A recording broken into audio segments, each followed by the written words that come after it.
Hello बच्चों, कैसे हैं आप लोग। आशा है कि सब लोग खुश होंगे, पढ़ाई लिखाई कर रहे होंगे। जो पीछे बोर्ड लगा है यूथ इंजीनियर्स एकेडमी का, इसके यूट्यूब चैनल पर हम लोग मिल रहे हैं। आप सभी का स्वागत है। ये एकेडमी 2017 में स्टार्ट हुई लखनऊ में, और पिछले 5 सालों से बहुत सफलतापूर्वक हम लोग बच्चों को जेई बना रहे हैं। और कभी आप लखनऊ आए हो तो आलमबाग एरिया में हम लोग इस्टेब्लिश्ड हैं। आलमबाग में एक बहुत फेमस सा मॉल है, फिनिक्स मॉल, उसी के बगल में संस्था है। आप कभी भी आइएगा, लखनऊ आइएगा, काम से आइएगा, टहलने घूमने आइएगा, पढ़ने आइएगा, तो आपका बहुत बहुत स्वागत है। उसके अलावा हम लोग एक कोर्स और चलाते हैं जिसको कहते हैं टेक्निकल ग्रेड 2। ये जो बच्चे आईटीआई करते हैं इलेक्ट्रिकल ट्रेड में, और जो वैकेंसी आती है इलेक्ट्रिसिटी डिपार्टमेंट में टेक्निकल ग्रेड 2 की, है ना, उनको कहते हैं इलेक्ट्रीशियन, उसकी तैयारी हम लोग कराते हैं। तो इसके हमारे पास ऑफलाइन ऑनलाइन दोनों बैच हैं, और एसएससी जेई का अभी हम लोग केवल ऑफलाइन बैच दे रहे हैं, जिसमें सिविल, मैकेनिकल और इलेक्ट्रिकल में डील करते हैं। उसके अलावा हमारा ऐप है यूथ इंजीनियर्स एकेडमी के नाम से ही, आप ऐप को प्ले स्टोर पे सर्च करेंगे और इसी लोगों के साथ आपको मिलेगा। उसको आप अगर डाउनलोड करेंगे तो उसमें जो एसएससी जेई में नॉनटेक का पार्ट है वो कंप्लीट मिलेगा आपको, जिसमें जीके, जीएस, रीजनिंग, ये कंप्लीट मिलेगा। बहुत बेहतरीन टीचर हमारे पास हैं, हमारे साथ हैं, पिछले 5 साल से हमारे साथ हैं। उनका बहुत अच्छा सा ज्ञान है, वो आपको मिलेगा। आप डाउनलोड करिए, वहाँ से तैयारी शुरू कर सकते हैं। जैसा कि आपको मालूम है, मैं मैकेनिकल से हूँ, और हम लोग मैकेनिकल में एक सब्जेक्ट है थ्योरी ऑफ मशीन, जिसमें एक चैप्टर बहुत बढ़िया सा है बेल्ट ड्राइव। उस बेल्ट ड्राइव को कंटिन्यू कर रहे हैं, और आज उसी के कंटिन्यूटी में थोड़ा सा आगे बढ़ेंगे और देखते हैं कि आज का टॉपिक क्या है। तो आज का टॉपिक है कि बेल्ट ड्राइव, और टॉपिक का नाम है centrifugal tension in the belt. Actually अभी तक करीब 5 लेक्चर बन चुके हैं बेल्ट ड्राइव के, और पांचों लेक्चर में जो कुछ हम लोगों ने देखा है, समझा है, स्टडी किया है, उसमें ये माना गया है कि जो हमारा बेल्ट का मास है, बेल्ट का मास हमने नेग्लेक्ट किया है। जो हमारा बेल्ट का मास है, बेल्ट मास, ठीक है, कम नहीं होता है, ठीक ठाक सा होता है। उस ठीक ठाक मास को हम लोगों ने अभी तक नेग्लेक्ट करते हुए चल रहे थे। इस पूरी बात को पिछले 5 लेक्चर में हमने कहा कि नेग्लेक्ट करते चलेंगे। और क्यों करेंगे नेग्लेक्ट? ऐसी कोई दुश्मनी नहीं थी, बस इसलिए कि थोड़ा सा स्टडी करना आसान हो जाए, क्योंकि सारे पैरामीटर लेके चलेंगे तो बड़ा मुश्किल होगा। अब अगर मास को लिया जाए, बेल्ट के मास को लिया जाए, कभी आप अगर आपके आसपास कोई आटा चक्की हो, उस पर जाए, बेल्ट लगी होगी मोटर और मशीन के बीच में, उसको उतार कर कभी उठा कर देखें। कम से कम, और नहीं तो मेरी, जहाँ तक मेरी उम्मीद है कि 15 kg के आसपास आपको मिलेगा। 15 kg का मास बेल्ट के रूप में ऐसे ऐसे घूम रहा है, उसको हम निगलेक्ट कर रहे हैं। तो ऐसा ठीक नहीं है। तो आज हम लोग देखेंगे कि अगर अगर उस बेल्ट के मास को नेगलेक्ट ना करें तो क्या होगा। तो जरा समझें कि ठीक है, क्या होने वाला है। चैप्टर का नाम लिखा हुआ है सेंट्रीफ्यूगल टेंशन। क्यों लिखा है थोड़ा यही समझ लेते हैं पहले, है ना। तो जैसे आप समझिए कि पहले समझें कि सेंट्रीफ्यूगल फोर्स की बात यहाँ क्यों हो रही है, सेंट्रीफ्यूगल शब्द क्यों आ रहा है बेल्ट ड्राइव में। तो पहले हम सेंट्रीफ्यूगल को समझ लें, उसके बाद देखें कि क्या बेल्ट में भी ये आता है। अगर आता है तो तभी आता ही होगा, तभी इस टॉपिक का नाम रखा गया है। तो एक सर्किल बना हुआ है। आप बचपन में पतंग उड़ाते थे तो एक पत्थर को धागे में बांध के घुमाते थे, लखनऊ में उसे लंगड़ कहते हैं, ठीक है। तो आइए देखें, एक लंगड़ को घुमाते हैं तो लंगड़ कैसे घूमेगा। मान लेते हैं हमारे पास ये एक पत्थर है छोटा सा, ठीक है। ये व्हाइट लाइन मत देखिए, ये तो मैंने पाथ बनाया है इसके घूमने का, है ना। और इसको एक धागे से बांधा गया, और इसका सेंटर सपोज दैट यहाँ पे है, तो धागे से बांध के इसको मैं यहाँ पे ले आता हूँ, ये सेंटर है। और इसको हाथ से ऐसे घुमाते हैं, तो जब घुमाते हैं तो ये पाथ जो फॉलो करता है, ये व्हाइट वाला वही पाथ है। इसकी जो स्पीड है, हमने माना कि ये ओमेगा एंगुलर स्पीड से घूम रहा है, ओमेगा, ठीक है। अगर इस पत्थर का मास हम मान लें कि m है, पत्थर का मास m है, और इस पाथ का जो रेडियस है, सर्कुलर पाथ है, इसका जो रेडियस है r है।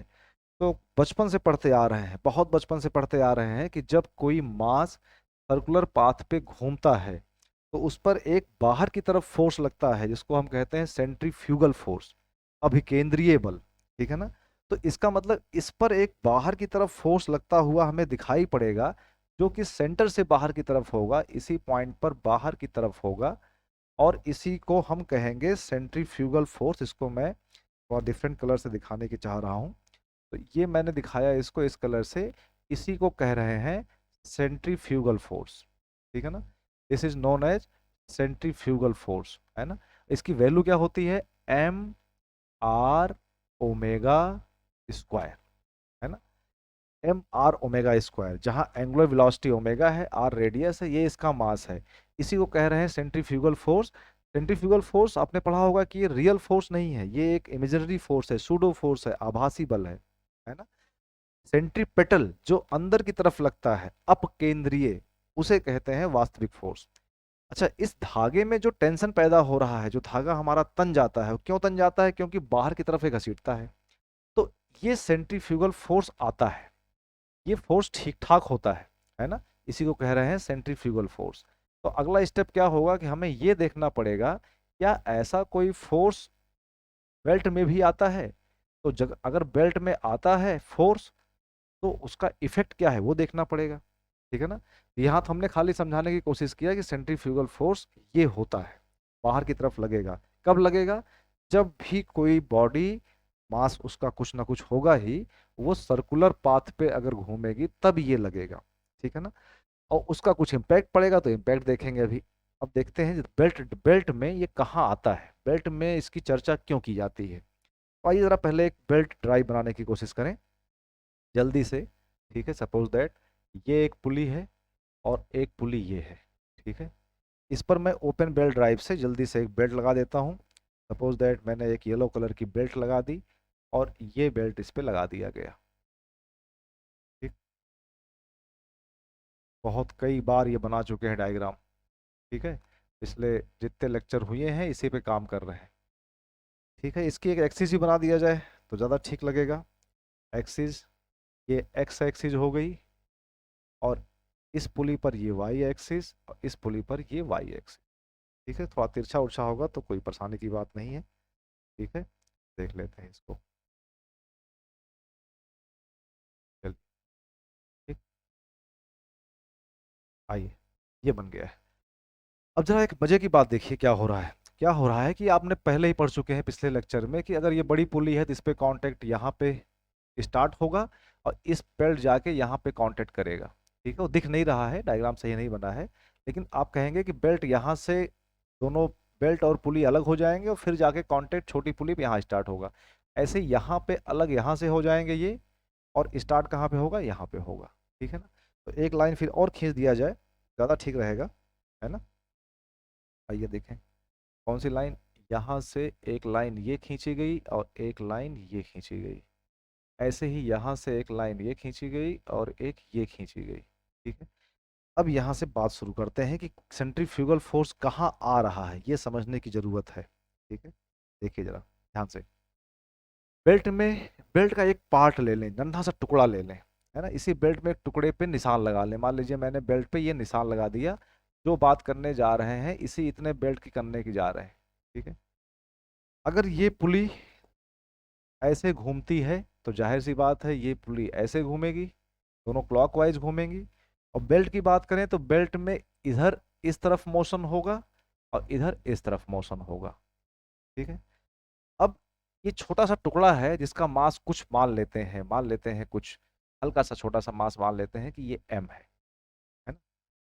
एम मास जब यहाँ से निकलेगा, इसका कांटेक्ट छोड़ेगा और यहाँ कांटेक्ट तक आएगा, तब तक तो इस एम मास में कौन सा मोशन होगा, लीनियर मोशन होगा। देखिए बेल्ट तो बिल्कुल लीनियर मोशन कर रहा है, तो जब तक लीनियर मोशन हो रहा है सेंट्रीफ्यूगल पिक्चर में तो नहीं आएगा, है ना। सिमिलरली जब यही मास घूम के यहाँ से जब यहाँ से इधर जाएगा, तब भी कहते हैं इसमें कोई सेंट्रीफ्यूगल फोर्स नहीं आएगा। लेकिन जब यही टुकड़ा यहाँ पे आएगा, देखिए जरा ध्यान से, ब्लैक कलर के टुकड़े को देखा जाए, ये टुकड़ा जब यहाँ पहुंचेगा, कांटेक्ट शुरू हो गया इसका। अब ये टुकड़ा जब घूमेगा, तो क्योंकि पुली के कांटेक्ट में आ गया है, तो पुली के कांटेक्ट में घूमने के नाते ये एक सर्कुलर पाथ करता हुआ यहाँ तक जाएगा, ठीक है ना। ये एक सर्कुलर पाथ पे घूमता हुआ यहाँ तक जाएगा। वैसे ही फिर जब यहाँ पहुंचेगा, तो फिर ये एक सर्कुलर पाथ पे करता हुआ यहाँ तक आएगा, फिर लीनियर, फिर सर्कुलर। मतलब अगर बेल्ट में देखा जाए तो बेल्ट में कितनी तरह के मोशन आपको दिखाई पड़ रहे हैं, है ना। बेल्ट में दिखाई क्या पड़ रहा है, एक तो मोशन हो रहा है लीनियर और एक हो रहा है सर्कुलर, ये तो दिख रहा है ना, है ना? ध्यान दीजिए, तो लीनियर मोशन कितनी बार हो रहा है? लीनियर मोशन भी 2 टाइम्स हो रहा है, 2 टाइम्स। कहाँ कहाँ? एक बार टाइट साइड में, एक बार स्लैक साइड में, ठीक है। और सर्कुलर मोशन भी कहाँ हो रहा है? ये भी 2 टाइम्स हो रहा है, 2 टाइम्स हो रहा है। लेकिन कहाँ हो रहा है? एक बार हो रहा है ड्राइवर पुली पे और एक बार हो रहा है ड्रिवन पुली पे, है ना। ये भी 2 बार हो रहा था, कहाँ हो रहा था? एक बार टाइट साइड पे और एक बार स्लैक साइड पे, ठीक है। तो इस तरीके से दिखाई पड़ा। तो जब लीनियर मोशन हो रहा होगा तो सेंट्रीफ्यूगल फोर्स की कोई चर्चा करना बेकार है ना। तो सेंट्रीफ्यूगल फोर्स यहाँ तो नहीं आएगा, इसमें कोई मतलब नहीं है, इसलिए इसको देखने की जरूरत ही नहीं है। अब जब यहाँ पे आएगा तो बात क्या समझ में आई? इस तरफ देख लेते हैं। मान लेते हैं कभी ये टुकड़ा यहाँ पर पहुंचा, यहाँ पे इस समय टुकड़ा यहाँ पहुंचा है, ब्लैक कलर से ही देख लें, ये टुकड़ा आपका यहाँ पहुंचा है, ठीक है। अगर ये टुकड़ा यहाँ पहुंचा है, इसका मास m है और इसकी स्पीड मान लेते हैं कुछ दिया जाएगा, सपोज दैट इसकी स्पीड ओमेगा 1 है, तो इसकी स्पीड यहाँ पे ओमेगा 2 होगी, जाहिर सी बात है। तो इसका मास भी दिया गया है, तो मास की वजह से इस पर एक बाहर की तरफ फोर्स लगेगा जो सेंटर से दिखाई पड़ेगा बाहर जाता हुआ, जो सेंटर से दिखाई पड़ेगा बाहर जाता हुआ, उसी को कहेंगे हम लोग सेंट्रीफ्यूगल फोर्स, जो इसको ऐसे बाहर की तरफ निकालेगा। और इसकी वैल्यू क्या होगी? एम आर ओमेगा स्क्वायर, है ना। जहां आर क्या चीज है?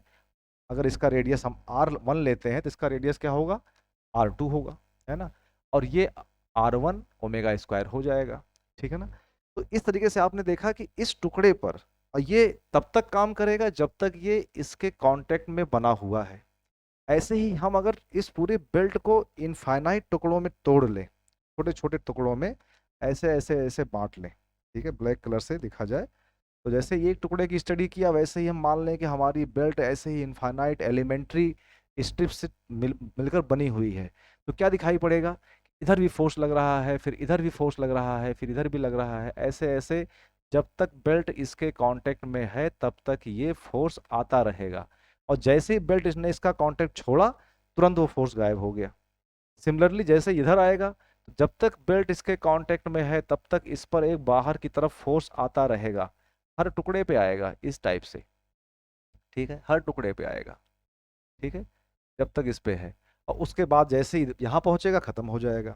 तो अब आप जरा समझिए हुआ क्या कि इन दोनों, इस सारे फोर्सेस का अगर रिजल्टेंट निकाला जाए, इस सारे फोर्सेस का अगर रिजल्टेंट निकाला जाए, हम क्या कहेंगे?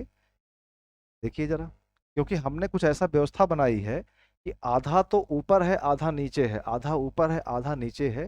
तो इन सब का जो रिजल्टेंट इफेक्ट होगा, छोटे छोटे छोटे छोटे फोर्सेस का जो नेट इफेक्ट होगा बेल्ट पे, ये फोर्स किस पे लग रहे हैं? बेल्ट पे ही तो लग रहे हैं। ये बेल्ट पे इसका नेट इफेक्ट इस तरफ होगा, जो मैंने बड़ा सा बना दिया रेड कलर का। ऐसे ही इन सब का इफेक्ट किस पे होगा? इस तरफ होगा, है ना, इस तरफ होगा, ठीक है। ये क्या होगा? ये बड़ा सा होगा फोर्स। कौन सा फोर्स होगा ये? सेंट्रीफ्यूगल फोर्स होगा, ये सेंट्रीफ्यूगल फोर्स होगा, ये सेंट्रीफ्यूगल फोर्स होगा जो बेल्ट को और घसीटेगा बाहर की तरफ। अब क्या हुआ? अब क्या हुआ?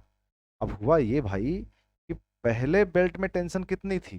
पहले बेल्ट में टेंशन आपने कहा था, क्योंकि ये ऐसे रोटेट कर रहा था, ये टाइट साइड थी, तो इस तरफ बेल्ट में टेंशन कितनी थी? टेंशन कितनी थी? आपने कहा था T1 थी। इस तरफ बेल्ट में टेंशन कितनी थी?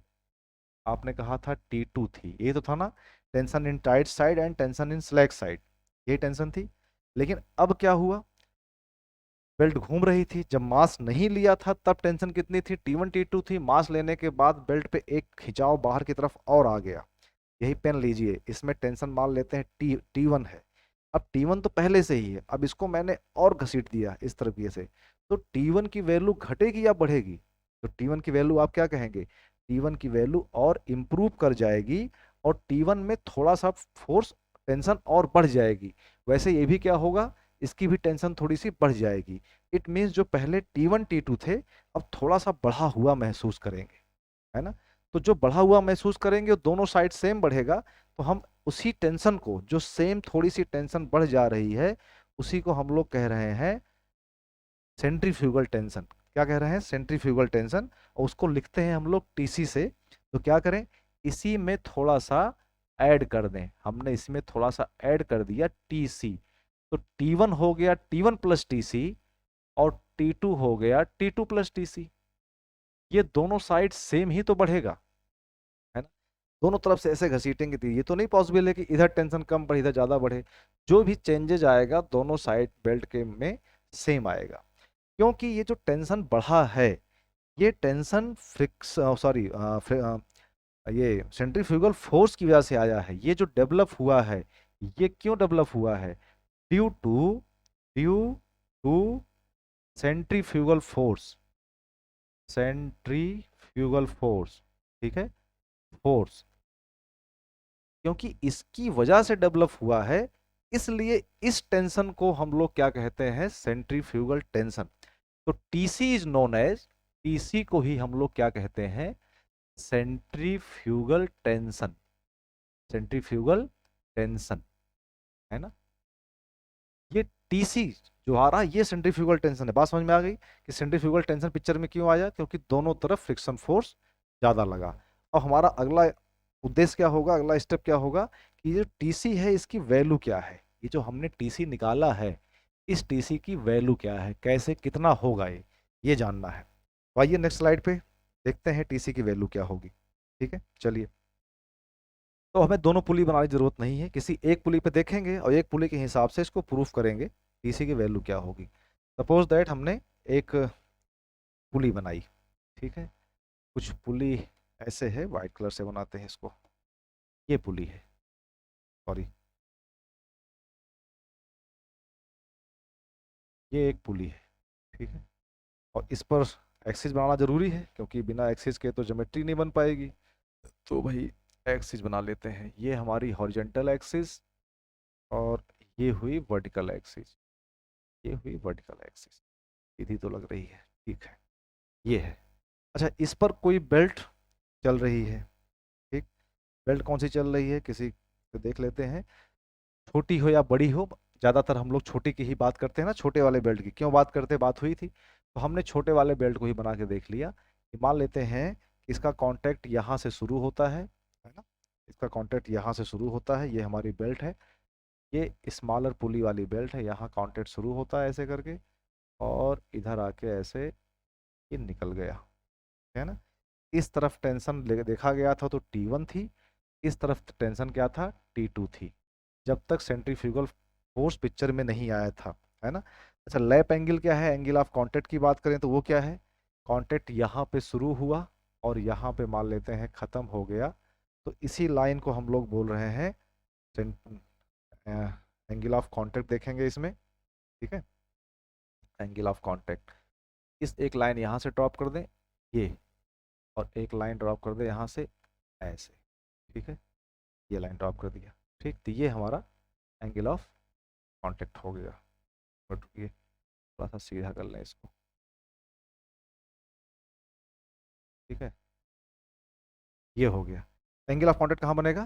This is known as angle of contact, यहाँ से लेकर यहाँ तक ये पूरा एंगल ऑफ कांटेक्ट होगा जिसे आप कहेंगे थीटा, है ना। थीटा क्या है? Angle of contact, angle of contact. बात क्लियर है? ठीक है, तभी इसको हम नहीं दिखा रहे हैं यहाँ पे क्योंकि गंदा हो जाएगा बहुत ज़्यादा, तो आ देते हैं आप कांटेक्ट।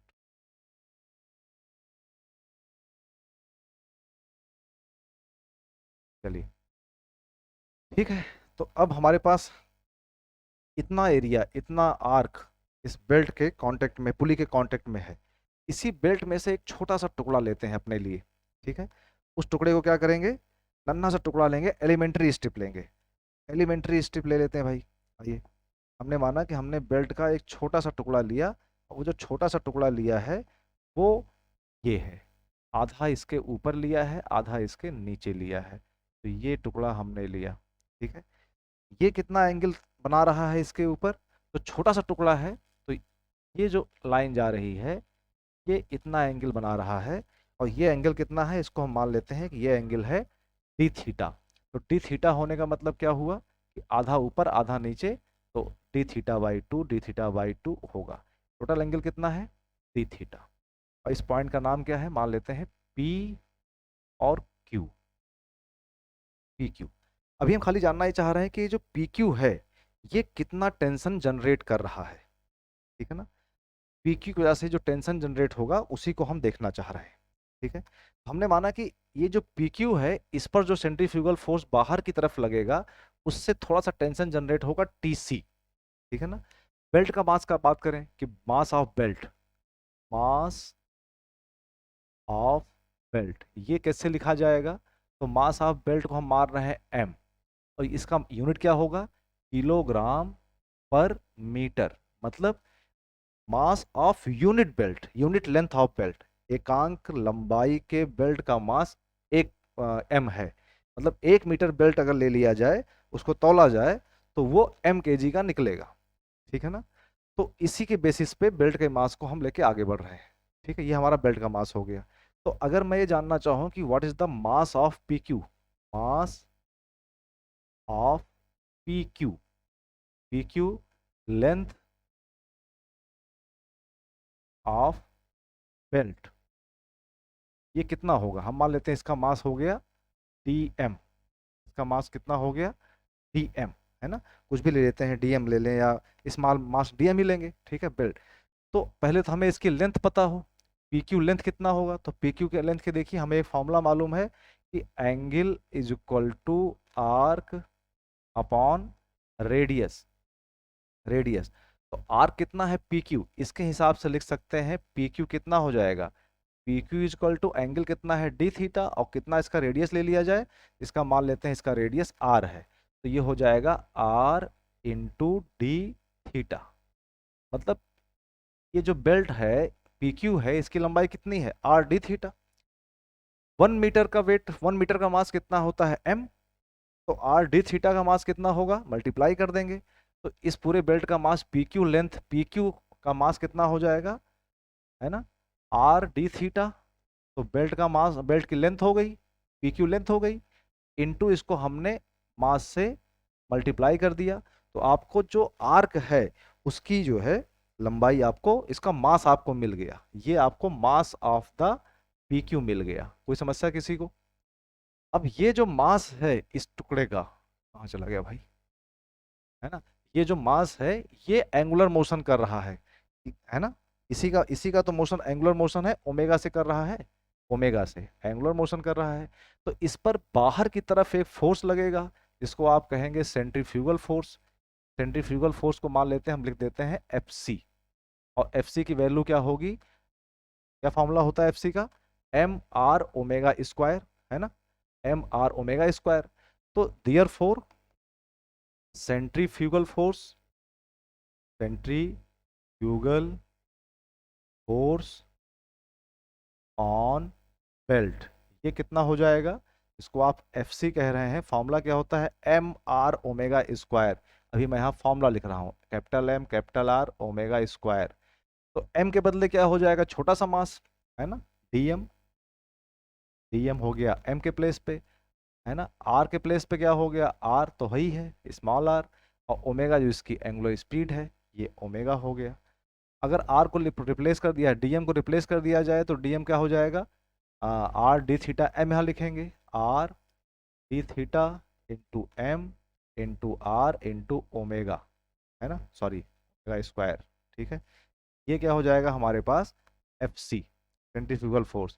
थोड़ा सा और सॉल्व कर लें तो एफ सी को लिख सकते हैं क्या, एम डी थीटा और आर हो जाएगा R square omega square, M R omega square. ये टोटल हमारा सेंट्रीफ्यूगल फोर्स दिखाई पड़ रहा है उस बॉडी के ऊपर, ठीक है ना।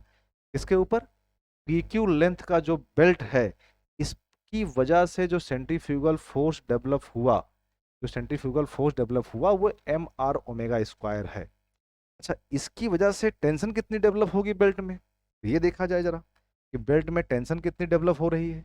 तो सपोज दैट कि बेल्ट में टेंशन डेवलप हो रही है थोड़ी सी टीसी, है ना, तो टीसी दोनों तरफ सेम डेवलप होगी। इस पॉइंट पे अगर हम टेंशन देखेंगे कितना डेवलप हुआ तो आप कहेंगे टीसी टेंशन डेवलप हुआ, और वो सेम होगा इधर भी उधर भी। तो टेंजेंट होगा इस बेल्ट की साइड में, यहाँ से टेंजेंशियल होगा, ये टेंजेंशियल होगा, इसे आप कहेंगे टीसी, ठीक है। ऐसे यहाँ पर क्या होगा, ये भी टेंजेंशियल होगा, इसे कहेंगे टी सी। ठीक है ना क्लियर? ये टेंजेंट हो गया। टेंजेंट होने का मतलब क्या है कि ये एंगल 90 का और वैसे ही ये एंगल 90 का। ठीक है, तो सेंट्रीफ्यूगल फोर्स की वजह से ये टेंशन डेवलप हुई, हमें पता करना है ये टेंशन टीसी है कितनी। ठीक, तो जरा इसको थोड़ा सा छोटा करके और एक डायग्राम और बनाए। सॉरी, टीसी देखें इधर से क्या हो रहा है।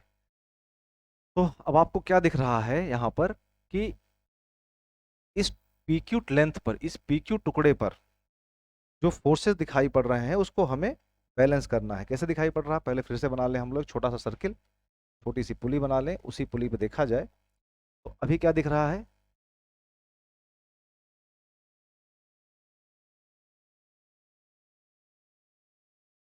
ठीक है, क्या दिख रहा है कि हमारे पास एक X axis and Y axis, ध्यान दीजिएगा।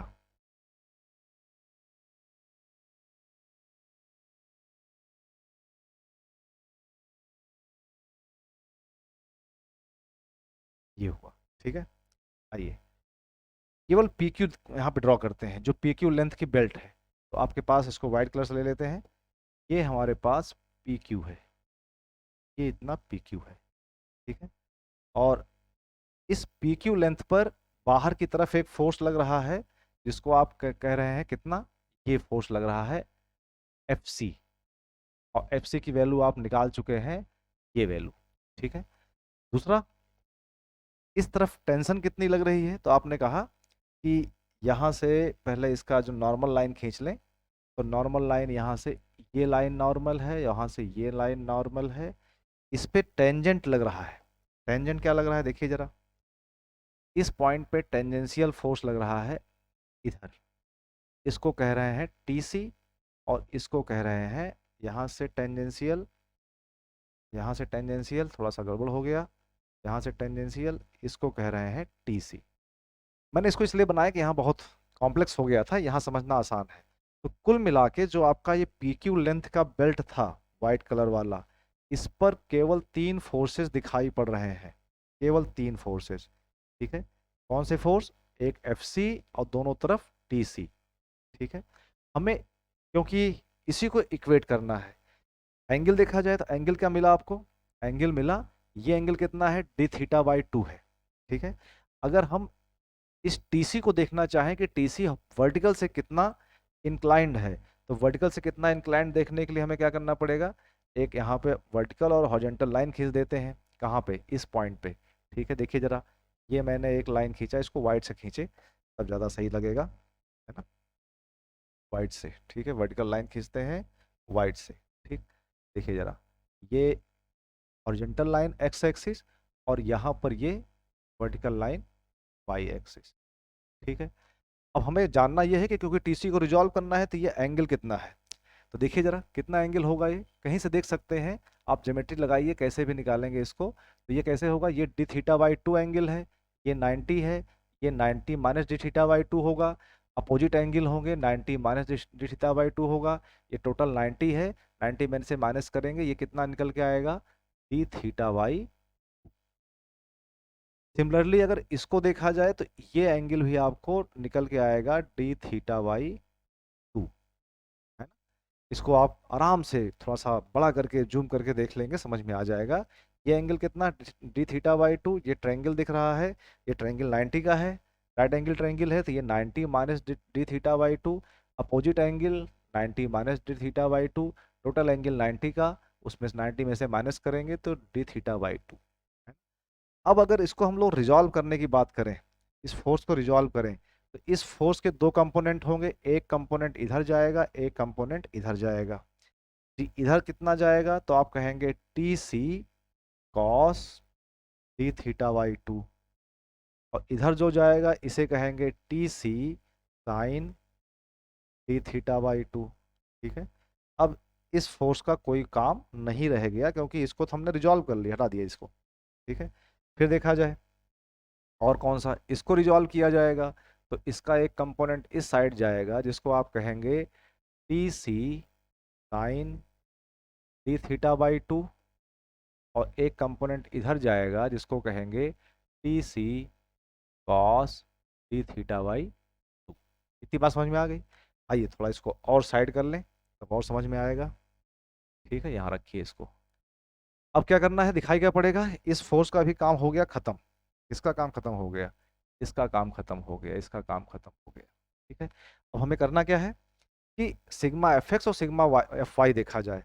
अगर आप ध्यान दीजिए सिग्मा एफ वाई और सिग्मा एफ एक्स में, तो sigma F Y equal to zero करें, देखिए T C cos D theta by two ऊपर भी है, सेम वैल्यू नीचे है, तो बैलेंस हो गया।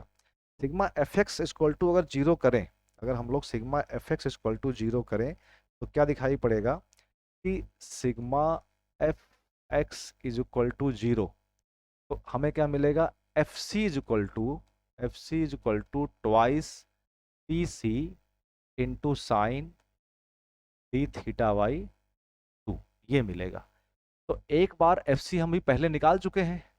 ठीक है, पहले निकाला था तो क्या निकाला था, क्या देखा जाए क्या निकाला था, आपने एफ सी निकाला था ये, है ना, और अभी हमने एफ सी निकाला है इक्वेट करके ये। पहले एफ सी क्या निकला था, पहले एफ सी की वैल्यू आई थी, येलो कलर से लिखा जाए इसको, है ना, तो एफ सी की वैल्यू पहले क्या आई थी, F C is equal to M D theta, M D theta R square into omega square.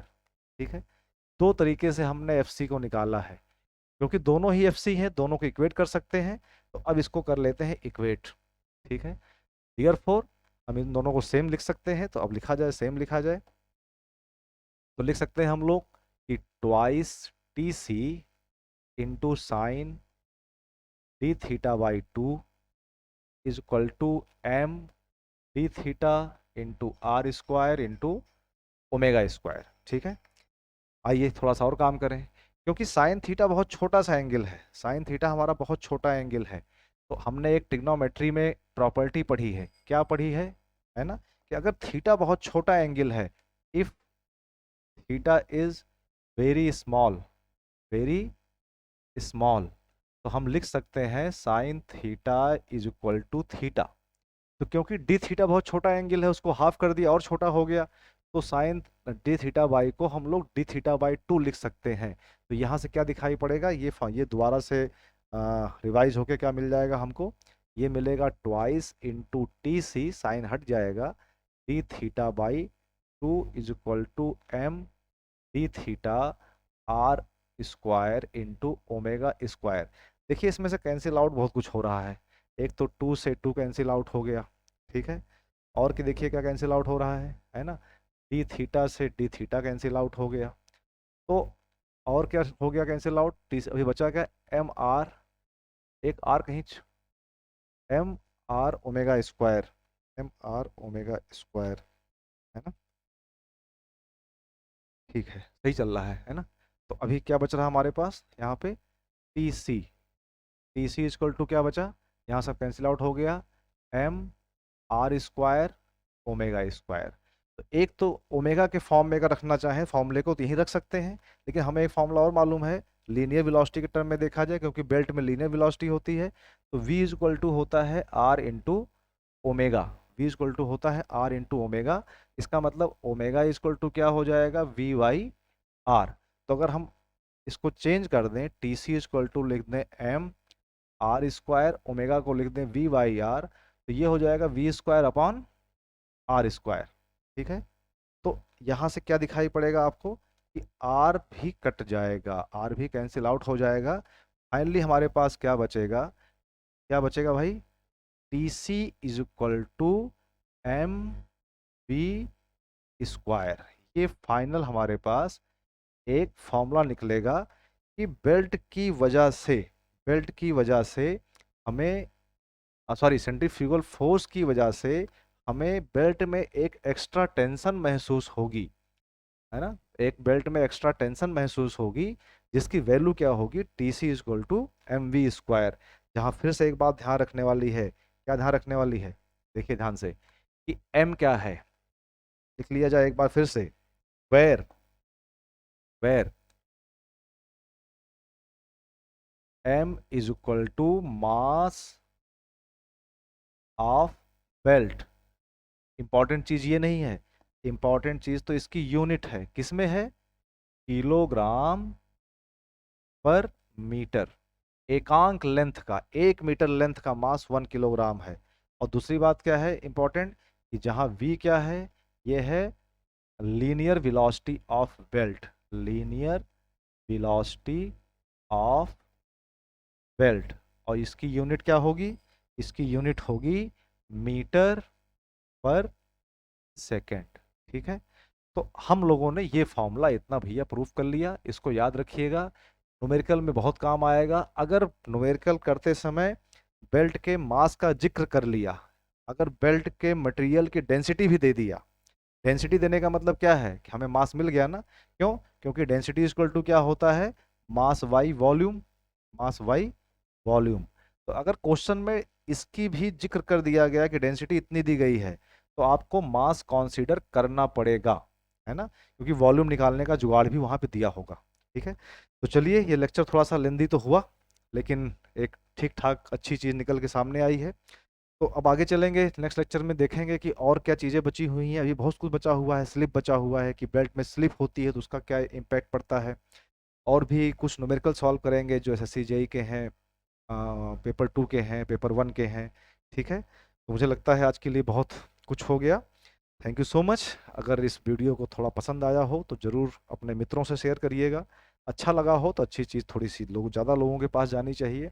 Like share करेंगे तो थोड़ा सा एहसास होता है, अच्छा लगता है, और अच्छी तरीके से लेक्चर डिलीवर करने का मन करता है। ठीक है, thank you so much, best wishes.